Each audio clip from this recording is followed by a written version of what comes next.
Un groupe d'ufologues russes a réussi à obtenir ce film de l'armée de l'air soviétique. Il a été rendu accessible par le ministère de la Défense soviétique juste avant l'arrivée au pouvoir de Boris Yeltsin.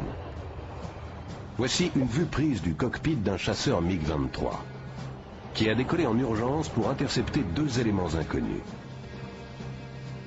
Voici maintenant les deux éléments qui semblent se confondre. Voici le même plan au ralenti.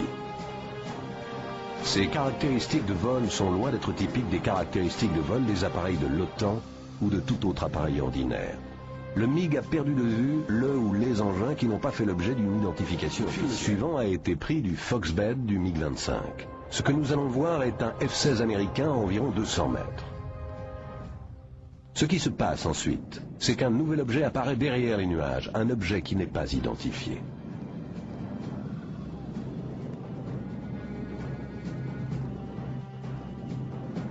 Voici à nouveau l'avion américain à la même altitude que le MiG, et voici l'objet qui surgit derrière le F-16, qui descend et entre dans la couche de nuages.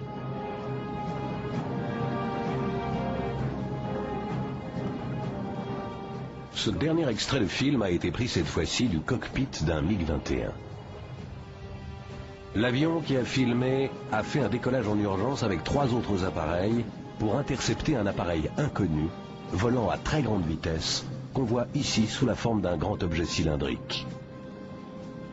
À l'approche des avions russes, l'OVNI accélère soudain et disparaît. Le voici à nouveau. Vous remarquerez que le cylindre semble se déplacer jusqu'à présent à la même vitesse que les MiG. Et puis il accélère, et d'après les pilotes, il a dû atteindre Mach 3 en 10 secondes environ.